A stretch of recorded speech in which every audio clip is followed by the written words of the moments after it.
So Kuang, I'd like to ask, because we touched on this last time where you talked about the video we did, psychological warfare, because obviously you used to be in the Air Force, you worked in intelligence, and one of the things that they taught you was about psychological warfare, and it was a fascinating podcast that we did, which obviously is on YouTube, you can watch, and it's also on Facebook. And so you were talking about how, was it after Trump got elected, or was it just in the last year or two, you started seeing the same things that you were taught in the military that people, like Chavez did in Venezuela and other dictators, how they propagandize their people? Like, what did you start seeing? When did you see it? Yeah. And like, what kinds of things that you were like, wait, our government's using this stuff on our citizens now? Yeah. So like when I was in intel school, it was 2008, 2009. Right, like the dictators that we focused on was Hugo Chavez, who's gone, Kim Jong-il, he's gone, and who's the other one? North Korea, Venezuela, and I'm blanking on the third guy. He's probably dead too. But like what we learned there was, okay, to control a population, right, you have to one, keep them uneducated. Right, so that's why like a lot of the book burning, and like you can't have them get too smart, because then they'll start figuring stuff out on their own. You have to have a common enemy, right? So it's very easy to have the U.S. be the common enemy, the big bad Americans, and the American foreign policy doesn't help with that, because in general we like to get into other people's business, and then like just a lot of the stuff we do, it's like it's in a way, it's almost like from other people's point of view, it's like a bully, right? It's just like we feel like we have the right to go in this part of the world and start messing around with it. And it's far away from where we are. We don't really have to deal with the repercussions that we cause. And then the third one is you have to control the information, right? So there's always like a narrative, and you have to really control that narrative. So there's any problems domestically, you can just blame it on the enemy, which a lot of times is the Americans. So a lot of those. And so that's what all those dictators did. It was all America's fault. Yeah, right. So we're you can see poor because evil capitalistic empire America. Yeah, right. So like like we tell you right now, like the North Koreans, the they worship the Kim Jong-un as like a god, right, or like the descendant of a god. They believe like he got like the Japanese like did back during World War II. Hirohito was God incarnate to them. Yeah, but also Kamikaze was divine wind. Yeah, but like the narrative for them, even if someone else is viewing it from the outside, there's a lot of holes. Like they don't even see the holes, because it's way easier to just follow the narrative, right? So, I learned about this. Now we're not quite. Again, I'm not. Let's see, I'm not going to be too careful with it, but like, it's not like North Korea level in the U.S., right? That's not what I'm saying. But so when did you start noticing that this stuff was? So like, what do you mean? Like, our government was like, what narrative was being put out there, and who was putting it out? What did you notice? April 2020 is actually when I'm just like, what is going on, right? Because that's when most of the country was shut down, and you can start seeing how it's almost like this like very concerted effort to just drive a narrative with COVID, like, and then anything it doesn't fit that narrative, it just gets smacked down. And some of those concerns that people raise are valid, but rather than even giving it a little bit of a platform, maybe disgusting, right? Or just like, I choose to believe in science. Like everything is just, you're either with the main narrative, or you're a conspiracy theorist. It's guilt, shame, or like there's something wrong. Medical misinformation, and then and then you can see your post gets taken down. Yep, you can see people's characters get assassinated, right? Like fact checkers and everything, and then the probably the thing that really was like a big oh shit moment is like how like the media, the government, and like medical community, how they're actually all seeming to like work together in the big tech. Yeah. And it wasn't just here. It's like you were seeing the Build Back Better message, which was a, Klaus Schwab, World Economic Forum type of. I mean, everybody, all these leaders in Europe were all saying this Build Back Better. We got to build. They were all saying it in their speeches. Yeah. And it was like And the thing that we talked about in the video that we did, which did real well, the Great Reset Explained, we were going through Klaus Schwab's book was that he published this book in June of 2020. Yeah. And I'm about to publish my 4th book now, and there's no fucking way in hell this guy wrote that book in like March or April, and it was published in June. It's like that dude had been working on that book with the guy that he co-authored it with for some time, and it had to be ready to go. It's not like he's, April 2020, oh, I think I'm going to write a book called The Great Reset. The dude had already written that shit. And so when you see things like that, and then you hear them talking about what they want to do, what their plans are, and then how like Klaus Schwab was bragging in his German accent that he's like, one thing we are very proud of is we have penetrated the governments of the West. And he was talking about how the Canadian government, half the people in the cabinet are World Economic Forum young leaders, as they call them, like Trudeau, the woman who's a deputy prime minister. Freeland, she's also a World Economic Forum. She used to sit in the board. Yeah. And so you got all these leaders of Europe. We went through a bunch of them. And it's like every year the Davos crowd gets together, and it was amazing to me the narrative and the message discipline between all of them. And like they openly brag about their plans, and they want to do away with the nation state. They want to have a global authority. You'll own nothing and you'll be happy. It'll be much better. They basically want, they refer to themselves as the elite, and they sit in their little meetings and they call each other, we're the elite, and we're the elite of the world. We're the most important ones, and therefore we should be deciding how society should be organized. And what's also like really striking is like what the media just doesn't cover. Like it's like lying through omission. Something that probably deserves coverage, and then just nothing, right? It's like it's almost like the silence is deafening, right? And it's like a lot of that stuff, like looking back, it was always there, but I first started really noticing it, where the thought crossed my mind, like, what if a lot of the stuff that I learned, even like at Intel, like we're actually doing domestically, So, like April 2020, and then once you almost like so it was all the COVID stuff when that happened. You were like, man, there's something just like shook loose, right? So like, and then it's like, wow, like this has been happening the whole time, but it's like I was too asleep to even like see it until then, right? It's not something that I just started in 2020, but I just didn't realize it, right? Like even today, I think I was talking to Dominick when we were driving down here. There's like a speech that's been circulating. It's when Trudeau was talking about how Canada is for freedom, and it was him back in 2017, right? And obviously, like we've seen this guy, the girls are like, oh my God, he's amazing, and I'm like, okay, like whatever, throwing right? their panties at him, fangirling. But like, it never occurred to me how he's so pretty. He's got nice hair. Yeah, he has a nice jawline. Yeah. I heard that one. Actually, my girlfriend just said, he has a nice jawline. I'm like, yes, he does. But it never occurred to me like how much like he was acting, and like his speech, when he's delivering his speech, it's like about at 80% of a normal like speed, right? And it's deliberately like enunciated, like for like dramatic pause. He like looks around. But I used to think like Obama was like the pinnacle of that. Trudeau puts him to shame, right?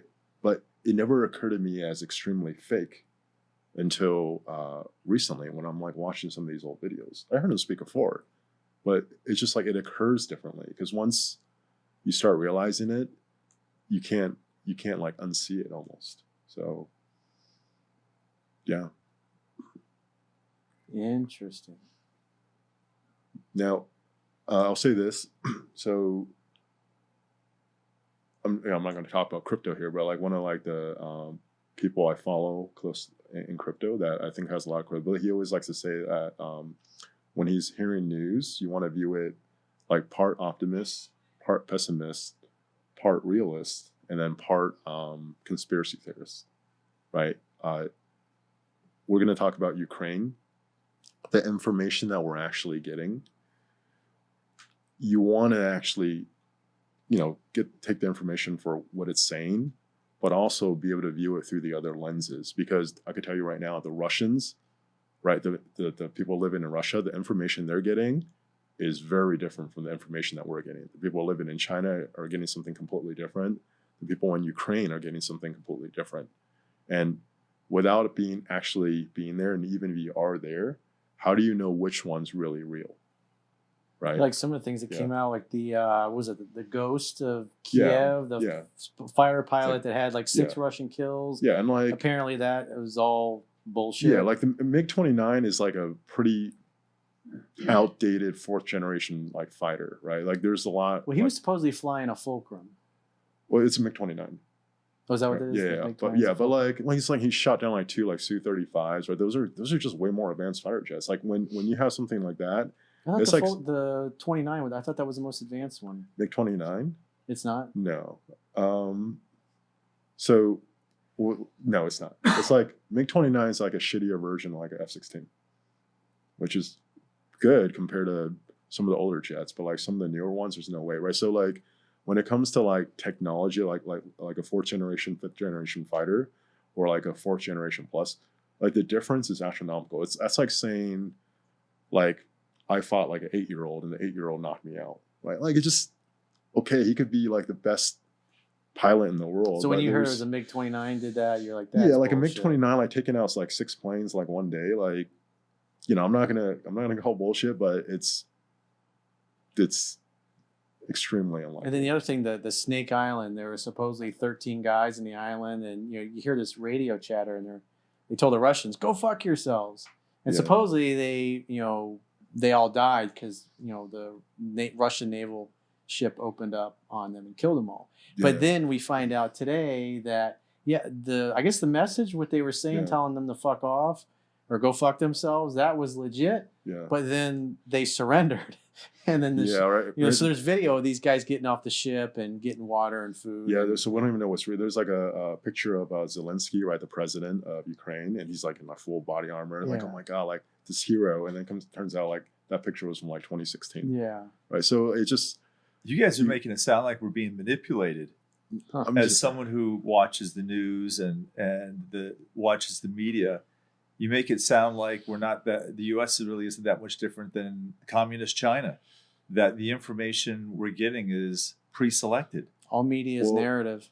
yeah, just when you can like consume the information, but also like there's a part of you that get that there's more to the story.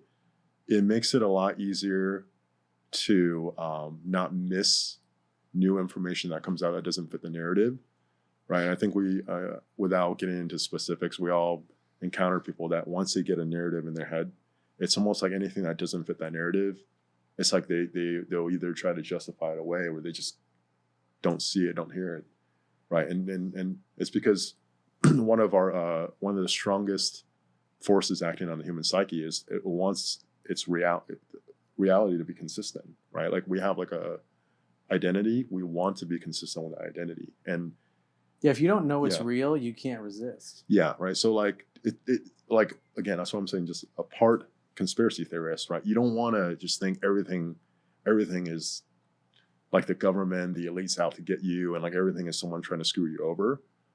But it's actually healthy to get like that. You can view it through that lens, and you have the opportunity to view it through other lenses. So Well, you're a lot more dynamic. It's kind of like Yeah. the UFO thing, because I've been studying that my whole life. And one of the things I heard, Bob Gates, he was Secretary of Defense, and originally I guess he was director of the CIA back in the day. And what he said was the United States, it's been well known that it leaks like a sieve. In other words, we leak our technology, Yeah. or we get hacked, we get spied on, we get shit stolen all the time. Yeah. But what was really going on with UFOs was out there, but there was also a ton of misinformation. Like I think the guy's name was Nick Pope, who ran the program for the British Ministry of Defense, their disinformation, who he's since come out and apologized for it. But so if you're following this subject, and there's all this conspiracy stuff, because you got the cattle mutilations, you got people being abducted, you got alien, the Roswell incident, aliens crash landing there, and then you have all this stuff, so you have stuff that seems like, well, that seems believable. You got all these people, like there was a National Press Club, I think it was 2000 or 2001, and they literally had I think over 100 people that had worked in the government, high level, verifiable careers, or I'll swear under oath, that had all been involved in these different programs. And so you have all this information out there, but the government just goes, it's got to be swamp gas. And then in the last year or two, we have official acknowledgement that, which was in the New York Times, that, oh, hey, by the way, UFOs, we don't really know what they are or what their intentions are. And yeah, we're in possession of some crashed alien craft that were not made on the planet. And how about them Yankees? You know, and it's like, it's no big deal. They just changed the subject. And so it's like all those things I've been studying my whole life. Now the government finally and there's like admits it. There's like a history of this, right? And it's like, so if your relationship with someone and that person has a history of lying to you and cheating, like if they tell you some more information, you're not going to forget. Like, well, maybe this new information is true. Like when John Brennan speaks, or James Clapper. Yeah, but you know, it's going to be, there at least has to be some doubt there, right? But a lot of people in this country, actually around the world, even though their government or like this political leader has a history of not telling the truth all the time, somehow they'll still actually assume what they're told is true first. And it's almost like that's the position they want to take. And I'm just saying, like, you can do both. You can consume the information and still also like have like a healthy amount of skepticism, or at least open-mindedness that can be fake. And so I think that would actually force the governments to change the way they go about things, right? Because if your people actually hold you to a higher standard where you have to be more truthful and honest and not mislead, and then if you do mislead people, they'll remember, right? Then their actions have to change. But up to this point, it's like we have amnesia. Government will say one thing, do something else. There might be like a temporary outrage, and the next big thing on social media comes out, and then we forget about it, right? Like what we were talking about, we did a video. It's probably been, about a month since we filmed that, where we were talking about Ukraine. And at the time, it's like, I didn't think Russia was, I thought they were using it as to negotiate. Yeah. And Joe Biden, it's like everything they were doing is kind of like, seemed like they were trying to back him into a corner and tell him, well, things are going to be this way, and you're going to do it our way, and we're not doing it your way. And then I didn't think they were going to invade. A lot of other people didn't think they were going to invade. I did not think they were going to invade. And then when this happened the other day, I was like, damn. I completely misjudged that situation. But then again, as Sun Tzu said, all war is deception. Yeah. And so what everybody says is Putin's a rational guy. He's a gambler. Yeah.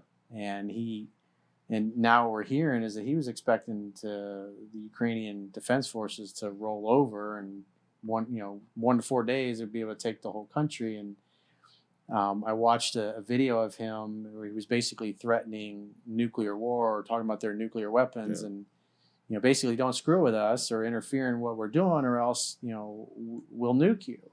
And you can tell his body language, he's pissed off. And if he's pissed off, he's afraid. And why is he afraid?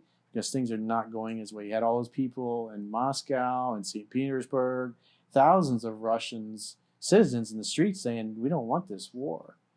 And plus you got different, he got so much pushback from different nations, and he didn't expect the Ukrainian people, from what I've read, to be so resistant to them coming in and invading. And people have been speculating that this could be the end of Putin and his regime. That the oligarchs, the people that are part of his circle that kind of keep him in power, might end up turning on them. Yeah, and that's actually like one of the most important things I think people hopefully are starting to realize. Like, these governments and presidents, dictators, they don't have any power if people don't support them. And especially where like technology, Web 2.0, right? Like just the ability to disseminate information without it being, the main news channels or newspapers, there's such an opportunity right now for people to actually become more conscious, to wake up, and to through like a non-violent means help other people who are ready wake up. Civil disobedience. Yeah, when you get enough people moving in one direction, like these like political leaders are supposed to actually serve what best serves the people, and it's not the other way around. And I think a lot of people actually don't even realize that yet. And it's, well, you look at like what Biden, when the first thing he gets in office, he shuts down the Keystone Pipeline, and he makes it, he won't give any new fracking leases. Yeah. And so the price of gas goes through the roof, and they're like, oh, there's nothing we can do about it. But then you listen to I was watching some of the lectures for some of the people in the World Economic Forum, and you can see the video of these guys declaring that their goal in the West is to discourage and prevent any new exploration, because that they believe will help us. Doesn't matter if they screw over and bankrupt the middle class in the process, but that'll force us to move to alternative green energy type of things. And then you've got Russia and the rest of the world where you got the their pipeline gets approved. And so when he was running, people were like, you're going to ban fracking. He's like, I never said that. I'm not going to ban fracking. And then basically, as soon as he gets elected, he does that.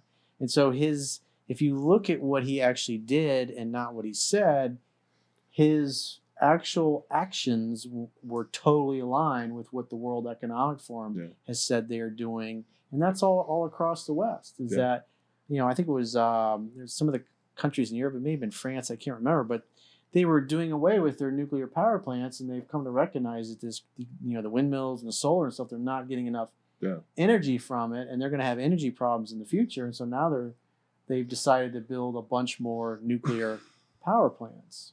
Yeah, and that's actually one of the reasons why. So it's news updated a little bit today, right? But a lot of countries wanted to cut Russia off of the SWIFT system, which is how you wire money internationally. And there are certain countries in the EU that didn't want it because they were actually dependent on the Russians for natural gas and oil, right? And we have tons of it here, but we're not allowed to produce it. Yeah, that's why everything dropped, because Trump just opened everything up.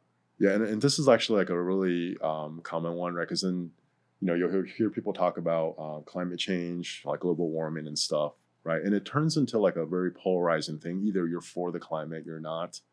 And it's not that. The science has been settled. Yeah, you can actually like still think, hey, we can take care of the planet, but then get like the way that climate change is being portrayed by a lot of people in charge, they're using it as like a buzzword to basically push through agenda they want and get what they want.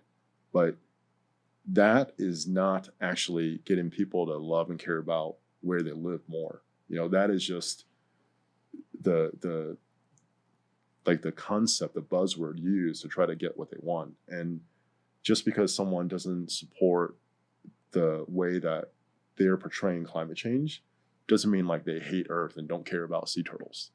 But if you try to have this discussion with a lot of people, it's you're either for climate change, for help, like for loving Earth, or you're just an Earth hater, right? And it's like, no, like just because I don't support that, there's way more to this. But you can't have these like nuanced conversations with people. Again, they're already locked into a narrative, and there is an ability to actually see multiple perspectives or a bigger picture. And like we didn't talk about this in the network care video, right? But as people get worked on and they're not locked in that fear state, there is also a availability of resources to see things from a bigger picture, right? And really, like this whole like Ukraine thing, people want to focus on like the policies where if Putin's gone, then the problem's going to win. If Putin was gone, there's going to be some other person that assumes that role of the villain, right? Or the guy, the person that we have to push up against. That dynamic shifts when people as a whole start shifting. Like instead of focusing on polarity and then, we have to win so they lose, these are the bad guys, like, we have to defend ourselves against bad guys. As people shift, and it doesn't have to be everyone, it's just the people that are ready, which will influence more people. Like this kind of stuff automatically can't happen. But if the goal is always, okay, like polarity, you know, if this ends, we're going to get something else just like this. You know, what's next? It's going to be Taiwan. It's going to be, I can't even think of another one. Oh, you mean Well, Taiwan being invaded by China? Yeah, right. And then if it's not Taiwan and China, then it's going to, is it going to be North Korea and like South Korea? Like there's always like the next conflict, right? But as people change, do you think if people actually start shifting and then people in North Korea all of a sudden realize that they have the numbers, they actually have the power, like Kim Jong-un could do whatever he wants there. Right? Like it's just not possible. But don't you think it's interesting timing? It's perfect of what's been going on with Canada, with the truckers. It's as if they modeled how to make policy change and to see how politicians will cave to whatever the narrative is at the time to stay popular through nonviolent protests. Because the feeling that I got is that so far there's been protests, for example, in the US, but they've all been violent. For example, what happened with Black Lives Matter, right? Yeah. They had the heartstrings of the American people because of the tragedy that happened, right? But then once they started burning buildings, looting businesses, destroying property, it's kind of like fiery but mostly peaceful protests. It's almost as if the compassion that they had, they lost it. And then you had the January 6th deal, right? Yeah. But now Canada has modeled how to make significant policy change while they're dancing in the streets, having barbecues. They had blow-ups for the bounce houses for the kids to play. Yeah. It's as if they modeled, and I think the timing is interesting, how people actually have tremendous power and tremendous influence, and you don't have to resort to that primitive reptilian brain to do it. And actually, if you do resort to that primitive brain, the knee-jerk response, the violence, the aggression, it gives permission for your adversary to defend themselves with the same aggression and the same energy. Yeah. But instead show up with love, humor, and that you respect yourself, but we're not accepting this, and this has to change. Yeah. That is actually a more effective way of making policy changes with the governments. Yeah, and I think it's interesting timing of what happened and how things are progressing. Yeah, and you can even see like with like MLK, right, and like Gandhi, right? They were both advocates of peaceful, like nonviolence, right? And nonviolent protest. I think the difference between then and now is with where technology, and this is the positive of social media and even like YouTube, this information could get out a lot more. And even like what's going on in Canada, right? If you see certain fashion of media paint what's going on in Canada, they're like neo-Nazis, you know, they're white supremacists. Well, Trudeau needed the polarity. He needed us to. He needed people to be demonized. To recruit that mob mentality. But because of what you're sharing is all the social media, people now have more information, as Corey mentioned earlier, and the more information you have, now different perspectives are more available. And you realize, well, hey, maybe these people are actually reasonable and that they're not a bunch of thugs, but instead they actually have a reasonable request. And maybe we should hear them out and hear what they have to bring to the table. Yeah, and the reality is like, you have like tens or hundreds of thousands of people, right? There's going to be a range of what they're doing. There's some people that are doing really awesome. There's probably some people that are actually not good people that are joining in, right? But there's like a spirit of what that's about. And the spirit is, to me, it was pretty clear, right? Like they're going about it in a way where they're drawing attention, but they're not actually very polarizing. And then like the more they did it, and then the more Trudeau tried to run the same playbook, right? The same rhetoric. Basically, it's like racist, we started out being a fringe minority, like all this stuff. It actually white supremacists. It almost like exposed them more and more to a lot more people. And then once he started getting into the financial thing, right? When like it was what is it? GoFundMe, right? Like when GoFundMe actually took the money that was donated to these people, and then they're like, hey, we're not gonna give them to the truckers, right? And Yeah, we're gonna take it and give it to who we think should have You it. have to fill out this form to get a refund back, and if you don't, then we're actually going to donate that money to a charity of our choice. That's called stealing. Yeah. Yeah, right. Well, a lot of the states' attorneys generals, started putting out statements, and they reversed course really quickly and said, "Okay, we're going to give everybody their money back." Yeah, and then all of a sudden, Because that's fraud. Yeah, they try People to go to use jail this for other that. thing. So like, whatever the other page they use, it doesn't seem like it. At least like just like looking at it on the surface, it doesn't seem like a very well set up network. Oh, the Give, Send, Go? Yeah, but because they got opened- hacked and all that stuff got released. Yeah, but it opened the possibility that you don't have to use GoFundMe, and like there's like a space for something that worked better to like take over, right? And I think that it was the same thing with what happened with like Trudeau, like taking emergency power, basically saying like we can freeze any bank accounts of people that are part of this protest, right? And then he supposedly like gave it back a few days later. But once he went down that route, I think He destroyed stable property rights.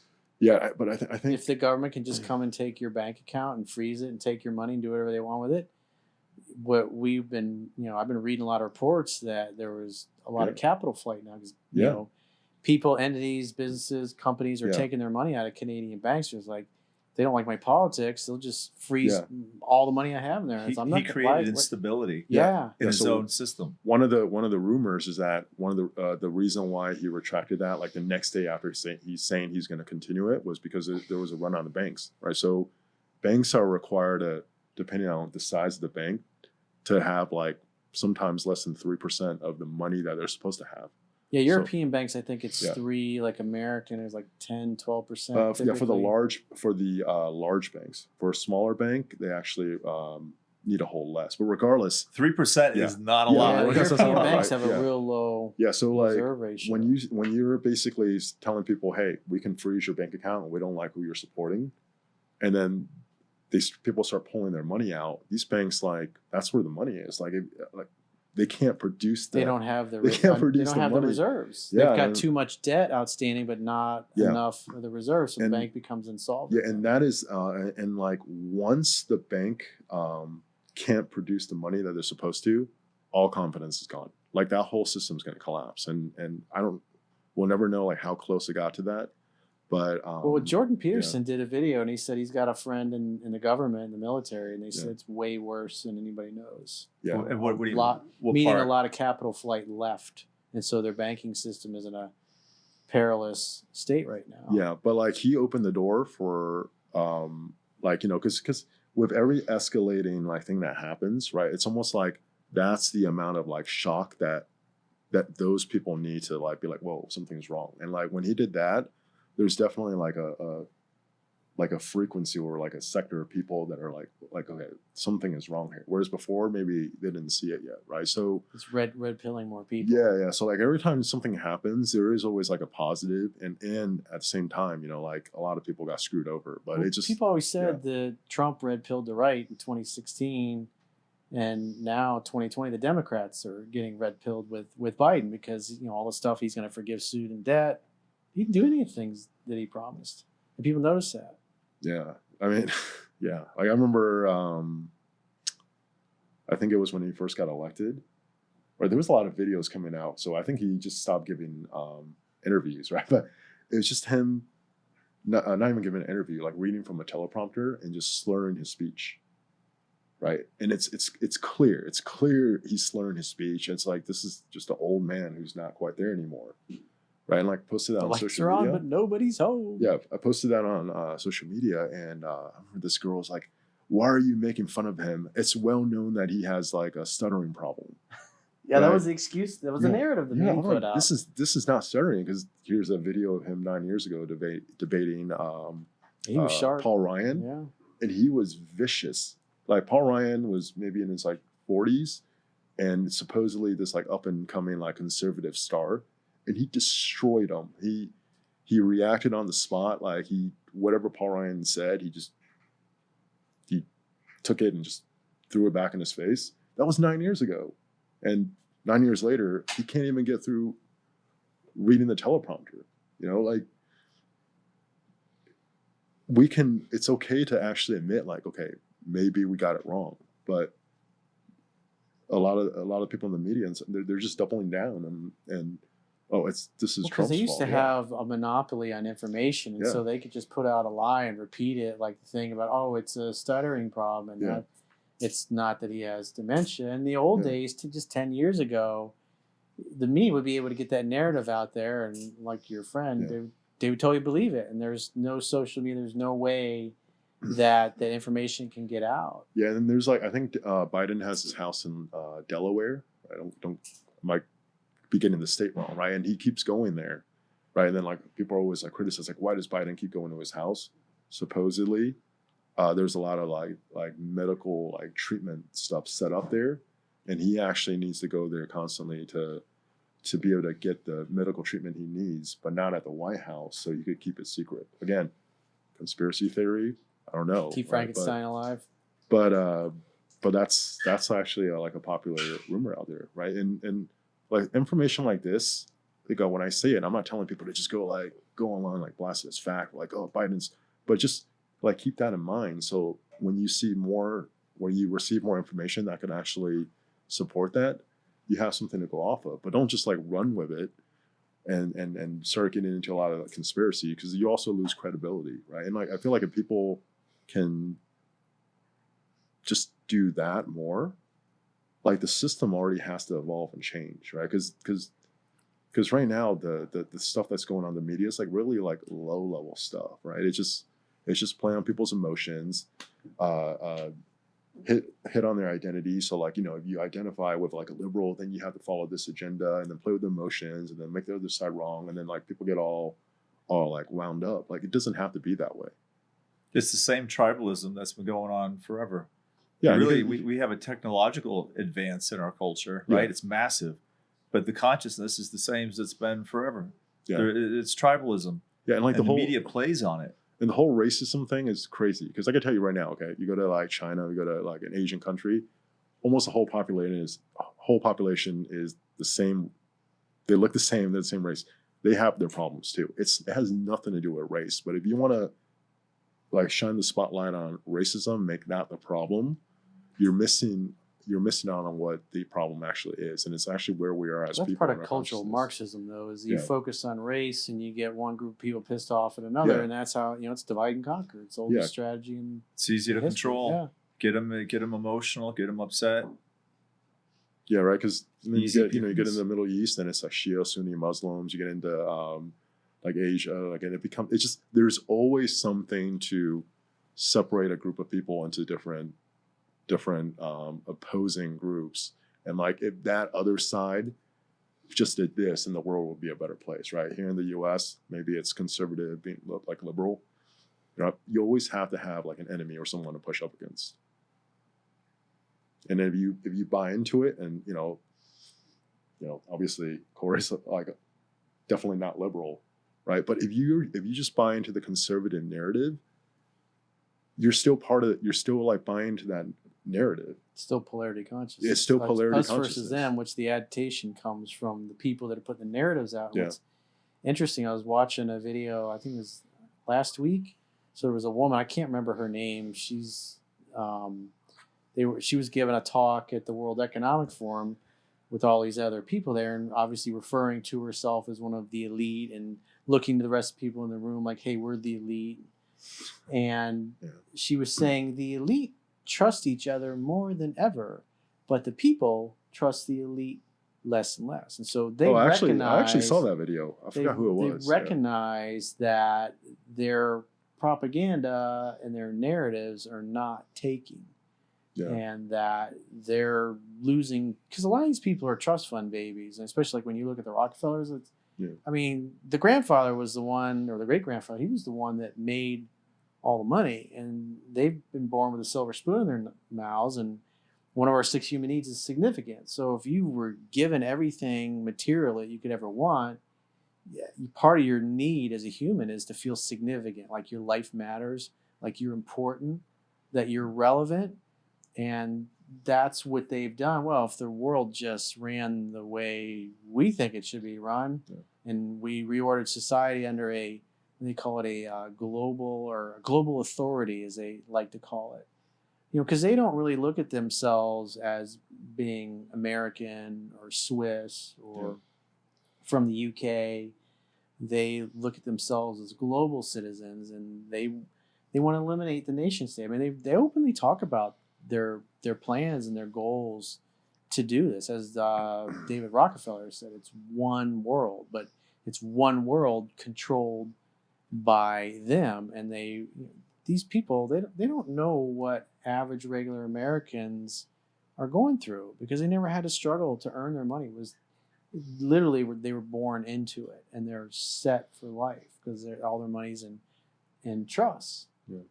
And it's just, so to me, it's with all these people waking up, and you see things like Joe Rogan talking about these things. Everybody's talking about the Great Reset now, and even the video we did on it, it's like everybody from all sides really liked the fact that we were kind of down the middle. We weren't pointing the fingers left or right. We were just saying, here's all the people involved, and this is what they're publicly saying, and this is what their ideas are. And it's like, because bottom line is, we surround these people. They are totally outnumbered. There's a few thousand of them, and there's a billion, you know, 7.5 billion of us. And with the public perception changing and globally, people starting to recognize that what they're being told in the media and what's actually happening in the real world are two completely different things.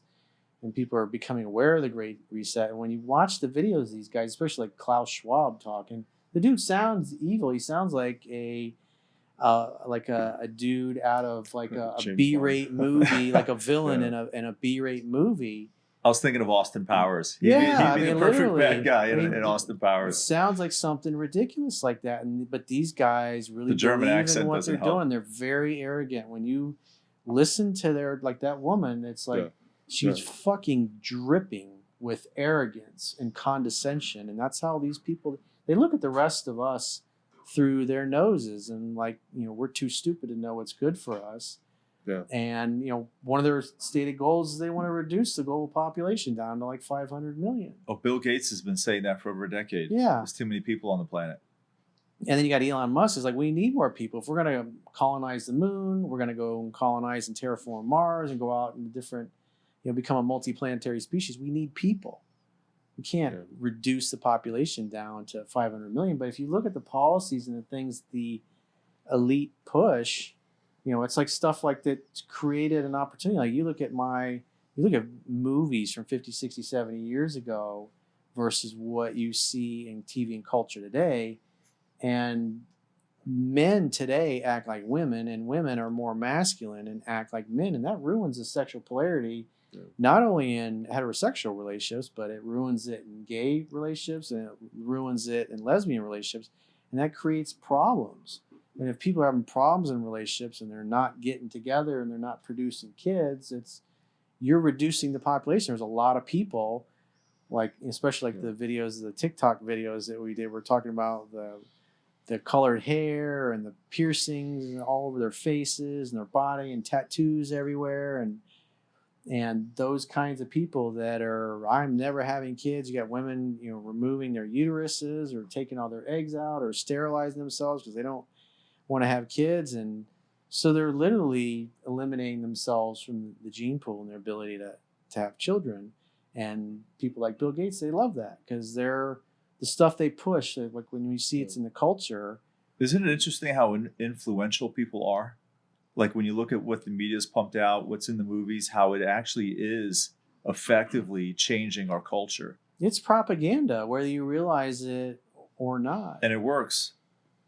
You watch the same, because when you watch a movie, the music, the stuff that's going on, especially like the superhero movies, like I've walked out of those movies just like all sweaty just because there's so much tension and so much emotion building. Anything you observe, you participate with. Well, when you get emotionally anchored to certain beliefs and ways of interacting, if you grow up in a household where mom and dad aren't around or they don't have a healthy relationship, and you see a movie or a TV show and you get emotionally anchored to act in a certain way, if you're following the lead of the male actor because you don't know how to interact with women because you don't see it at home in a healthy way, but you see this make-believe about how this guy behaves, very feminized and very weak. He acts like a chick basically, and the woman basically acts like a man. They're happily have this amazing love story, and then you go and you play that out in the real world, women are going to be disgusted by you. I know you girls see guys all the time. They're just a bunch of fucking pussies, and they don't know how to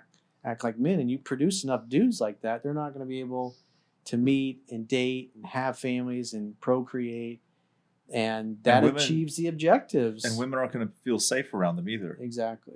They're not going to feel safe at all. So then the women show up with more tension and have more health issues, have more emotional issues, because they don't feel safe, because they know they can't rely on their man. He doesn't have identity. He goes for whatever the narrative is. So then it not only does it not work for women, but then the man feels he's unsuccessful, and he's needy, and he's getting his needs met by giving into what the culture dictates. So at the end of the day, he doesn't have an identity. He's playing into whatever he thinks will get him significance and connection on the short term. Yeah, it doesn't work. You stand for nothing, you fall for anything. Yep.